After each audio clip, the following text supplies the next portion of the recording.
esta sesión es de Hernán Gómez, medición de flujo secundario en canales curvos. Muy buenas tardes, yo vengo de Colombia,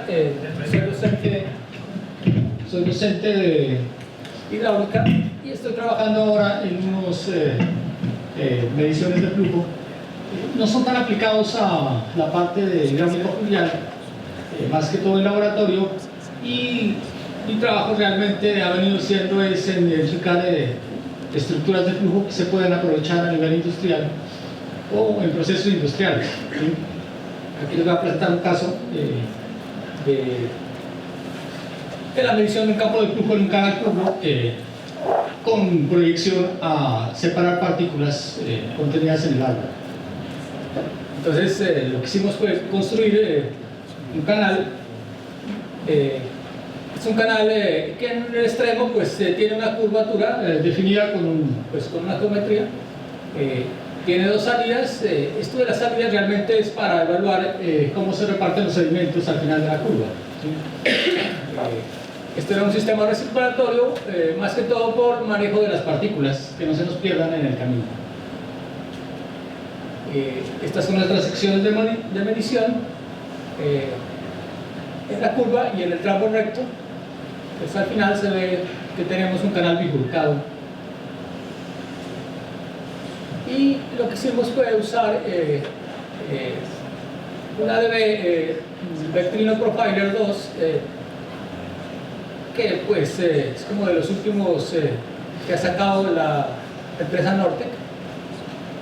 Entonces, un dispositivo pequeño, aquí están como las dimensiones, digamos así. Estas son las dimensiones del canal, 0.15 de ancho. Realmente nosotros no trabajamos con canales inmensos, entre más pequeños seguramente son más fáciles de estudiar. El problema del dispositivo pues que tiene su geometría importante, entonces no nos permite introducirlo y medir toda la sección del canal, ¿sí? Entonces solamente podemos medir unos perfiles, digamos como en la parte central hacia el fondo de ese canal de perfil de velocidades.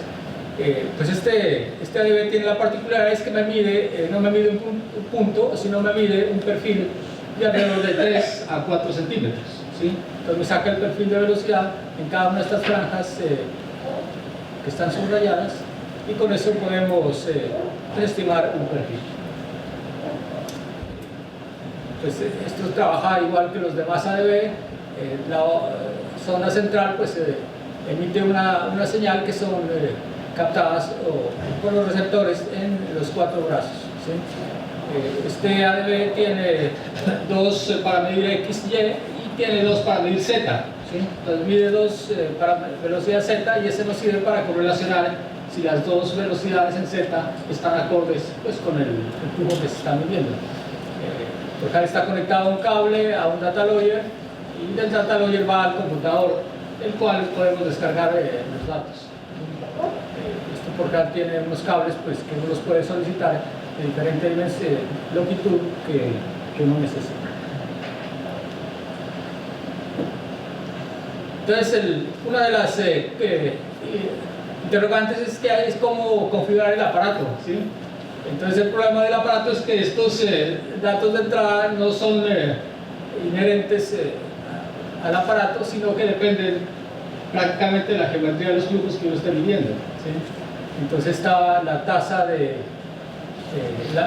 muestreo o la frecuencia, mide 10 a 100 Hz, está el rango de velocidad, está el algoritmo de pulsos y está el nivel de potencia. Y por último, algo que pues se nos presentó un problema era en definir cuál era el tiempo de medición del aparato dentro del flujo. ¿Sí?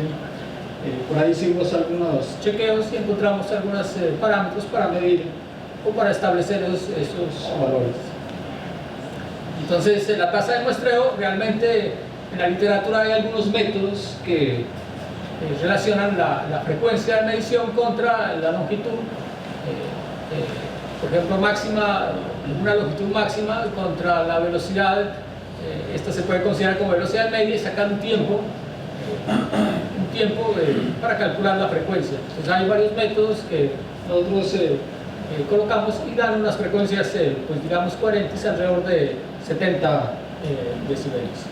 El rango de velocidades, también la empresa Nortec tiene algunas pautas que se pueden usar para calcular el rango de velocidades. Lo importante es que la velocidad del agua no esté por fuera, no esté por fuera del rango que uno le coloca al aparato, porque puede salir pues algunos defectos. Está el algoritmo para los pulsos, también tiene una opción de como 3 niveles dependiendo del flujo, si es laminar o si es turbulento. Uno hace por ensayo y error pues mirar que los perfiles estén adecuados.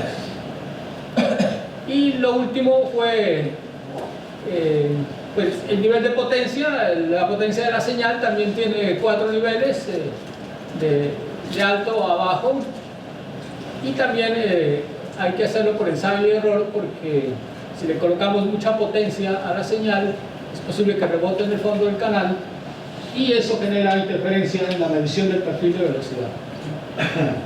Y para el tiempo de medición usamos un criterio de analizar cómo evoluciona la energía cinética turbulenta específica o energía cinética por unidad de masa.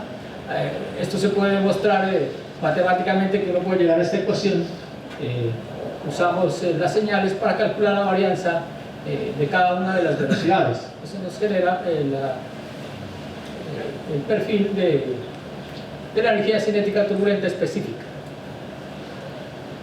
Y estos son los perfiles de la energía cinética específica que obtuvimos en el perfil. Entonces, esta es profundidad de flujo, que son 3 centímetros.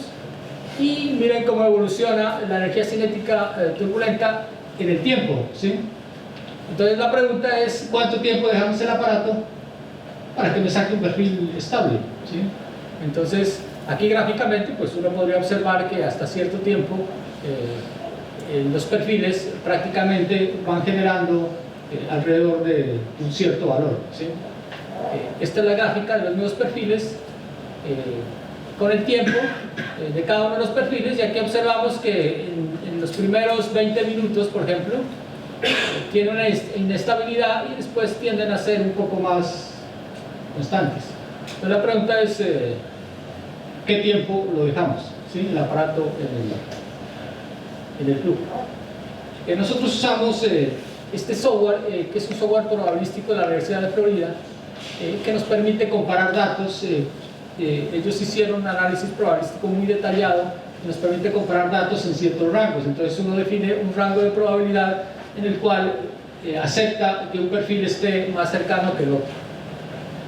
Entonces este software nos permite calcular, por ejemplo, ir comparando perfiles de energía cinética turbulenta entre ellos y mirar en qué tiempo podemos llegar a unos perfiles que estén mucho más cercanos, como se ven acá.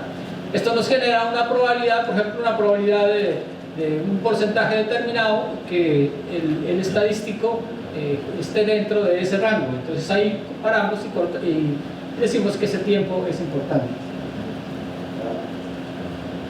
Estos son los perfiles de velocidad que hemos ido tomando. Se dan cuenta, aquí estos son en varias configuraciones del aparato. Entonces en varias configuraciones del aparato se dan cuenta, el perfil de velocidades es bastante diferente. Entonces la pregunta es, ¿cuál de estos es el que estamos midiendo o cuál de estos sería el real? También otros parámetros como el CNR y la correlación. Estas son las señales que obtuvimos. Se dan cuenta que hay unos spikes, unos puntos fuera de lo normal. Se utiliza un algoritmo que se llama de Gorin y Cora, que son los autores del algoritmo, y uno filtra esta señal. En la parte derecha se observan ya filtrados y algunos picos máximos de velocidad desaparecen. Estos son la estructura del flujo, digamos, en unas secciones en la curva del canal. Cada uno de estos en 0, 10, 20 hasta 60 grados. Obsérvense que se puede captar con el dispositivo algunos flujos secundarios, que era pues como el objeto. Aquí está una ampliación de este flujo, Aquí se observan los vectores, lo que hicimos fue proyectar en el plano los vectores y dibujar las líneas de corriente, ¿sí?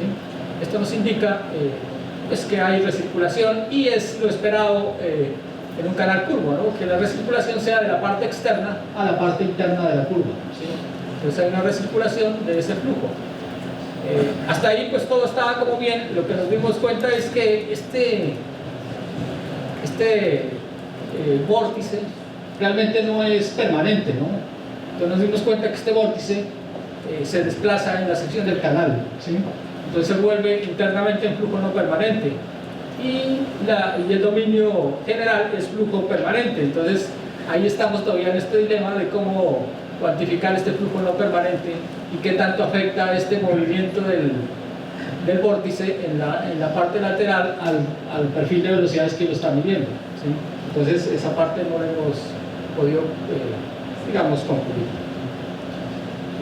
Algunos otros investigadores han comparado las señales del ADB Profiler y, por ejemplo, esta línea continua es la línea del PIB y estos son medidos con el Profiler, pues da digamos, una coherencia importante.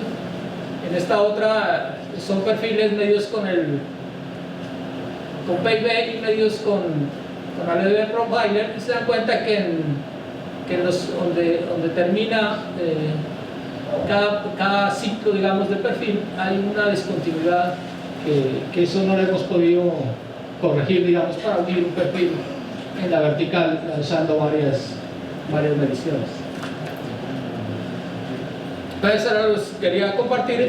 Yo estoy trabajando como estudio de estructuras de flujo para ese efecto de aplicación a nivel industrial.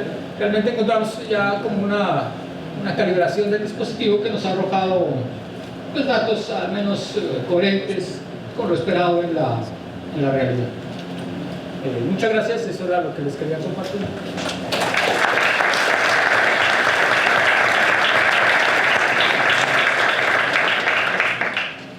Bien, ¿alguna pregunta? ¿Cuál fue finalmente el tiempo de medición y cómo es ese tiempo comparado con el tiempo de fluctuaciones de la estructura coherentes? Realmente, por ejemplo, el fabricante recomienda que sean mínimo 15 minutos, ¿no? Es la recomendación del fabricante, pero nosotros encontramos es que en cada punto del canal realmente necesita un tiempo diferente para la medición, porque la energía cinética turbulenta se estabiliza en diferentes tiempos, y que es de pronto lo esperado, porque ese flujo es bastante dinámico. Entonces, alrededor de... nosotros tomamos incluso tiempos menores de 15 minutos en partes del canal, como incluso hasta 5 minutos ya se estabilizaba, pero en otros duraba bastante, hasta 40 minutos, y la señal no se estabilizaba. Pues realmente no hemos concatenado con la frecuencia de los vórtices de turbulencia, pero debe tener alguna relación importante dentro del canal el tiempo de medición, por eso dan pues tan diferentes. Realmente lo que hicimos nosotros era para la campaña de medición, asumimos unos valores promedio, entonces algunos estarán seguramente bien medidos y otros no tan bien medidos dentro de la curva del canal. Gracias. Bueno, el trabajo me parece muy interesante. Y respecto de las oscilaciones que encuentras, ¿verificaron tener un régimen de alimentación sin ninguna oscilación de baja frecuencia y pequeña en la alimentación? Esa es la primera parte. Y la segunda, si buscaron frecuencias naturales de la estructura que pudieran contener frecuencias similares a las que estás encontrando en la oscilación del vórtice de curva. Pues una cuestión es que de todos el sistema recirculatorio no es tan perfecto, y lo que nos dimos cuenta es que eso también depende, porque lo estábamos recirculando con una motobomba eléctrica. Resulta que incluso la energía que suministra tampoco es constante, entonces el rotor de la bomba incluso genera oscilaciones en el flujo. Eso podría ser una causa, aunque es cualitativa, no la hemos cuantificado, pero puede ser una causa. Y lo otro es que la vibración misma del equipo genera también una alteración interna en el flujo. Entonces esas partes realmente no las hemos caracterizado muy bien, estamos como en ese proceso de poder identificar cuáles son las causas, por ejemplo, del movimiento del vórtice dentro del canal. No sabemos realmente si es el fenómeno natural o es que está afectando pues, algo otro, o tiene influencia de algún otro efecto externo que esté afectando ese flujo. En el intervalo continúo conversando. Perfecto, muchas gracias. No va a ser larga ahora. Muchas gracias.